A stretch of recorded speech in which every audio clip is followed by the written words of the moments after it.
Good day everyone, Trainer Maxim with you. Thank you very much for joining me for this quick fix series. Today we're going to address planks.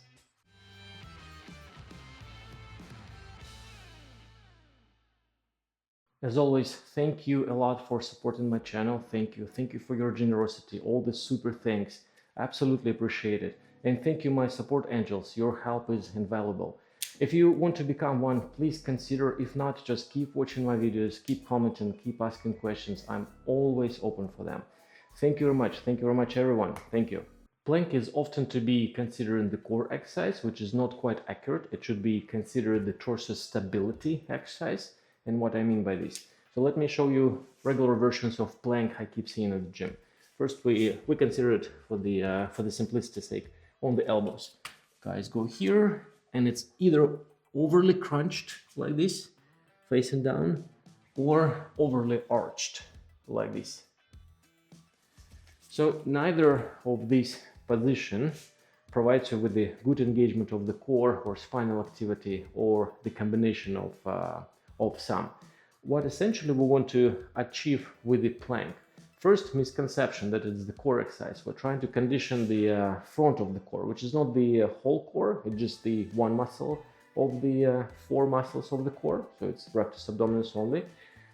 If you try to condition that muscle by excessively crunching like this and paying attention to nothing else, then yes, you're making this muscle stronger, but that muscle is very small. It's attached to the small portion of the rib cage here and a very narrow portion of the pubic bone, so it's a very narrow muscle.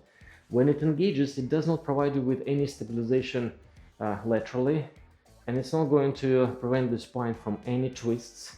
It's still, I'm engaging the core, but I'm capable of twisting the spine, because simply one muscle is not going to do nicely. What we want to do with the core, with the planks, we want to condition the spinal stability in the first place. What is the spinal stability? When we engage the spinal muscles between the vertebrae, which would be gluing one vertebra to another, literally giving the spine a structure. So we're turning the spine in a very nice, robust column for all the other muscles to hold onto while they're performing their pulls on the legs or on the arms. And what it means, so when you stay in this position, you first try to reach up with the upper spine. 1, reach down with the lower spine. 2, now you engaged all the muscles of the spine. By doing so, you're actually engaging all the muscles of the core, because now you're increasing the distance between the rib cage and the pelvis, and that increase of the distance causing the muscles of the core to stretch, thereby becoming tighter, thereby providing us with the resistance, with the support. Now the core muscles are essentially gluing the rib cage to the pelvis in a very good connection. And when I do this one, and I guide my tense my muscles a little bit, not to crunch but just to tense, then I'm very well supported. Lateral support is here. If I want to tilt sideways, I'm tilting at once as a structure. If I want to twist, again, I'm twisting at once as a structure, not breaking my spine into the parts. And that is the spinal stability. And a couple of more advantages of this position during the plank. When you take the plank again in an old way, this position, we're missing conditioning of the shoulders, because shoulders are collapsed, they're not in good position.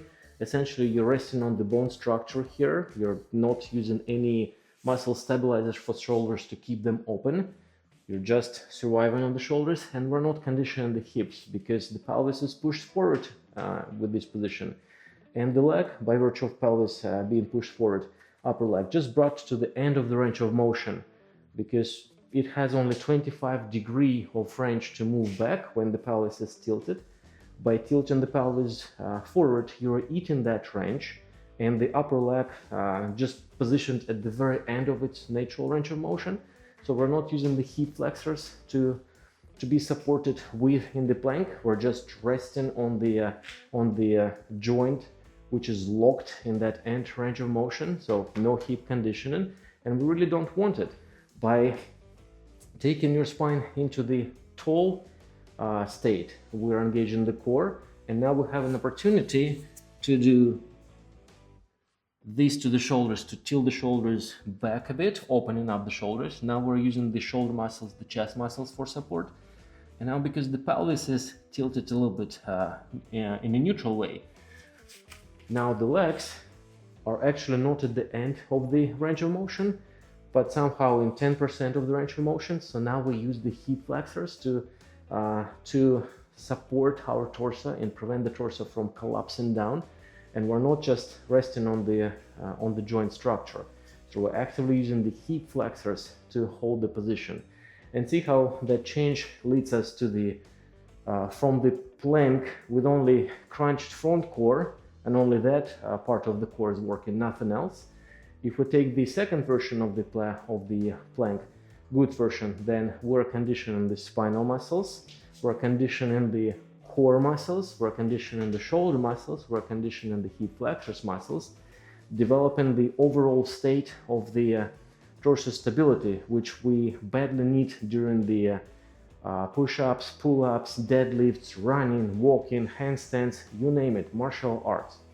So let's see how we can improve on the plank. Whenever you're in the plank, first thing you do, take it anyway and think upper spine is reaching forward.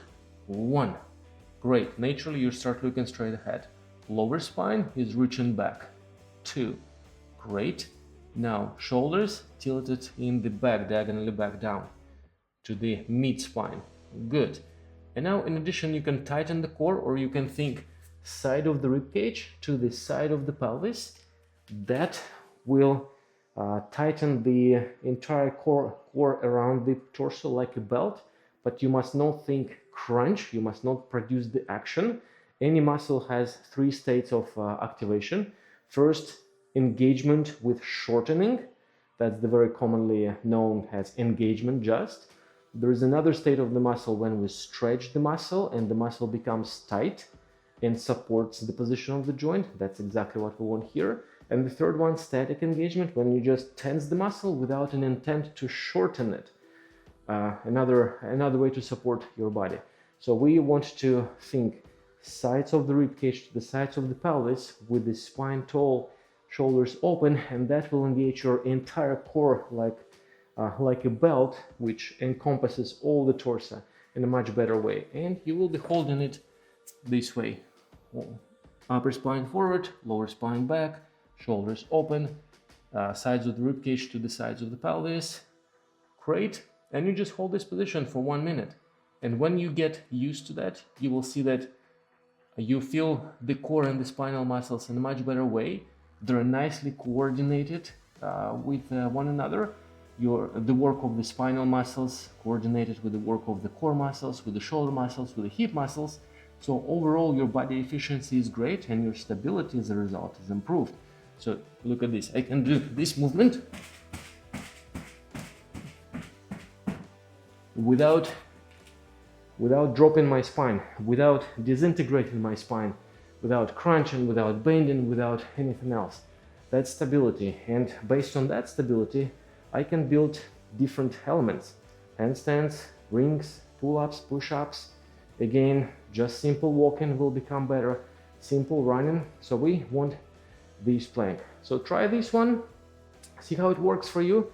Make sure that you look nicely like a plank, not like an arched piece of wood. And let me know how it worked for you at the gym. Thank you very much for your attention. Trainer Maxim with you. Thank you. I'll see you in my next video. Go enjoy your day. Bye bye.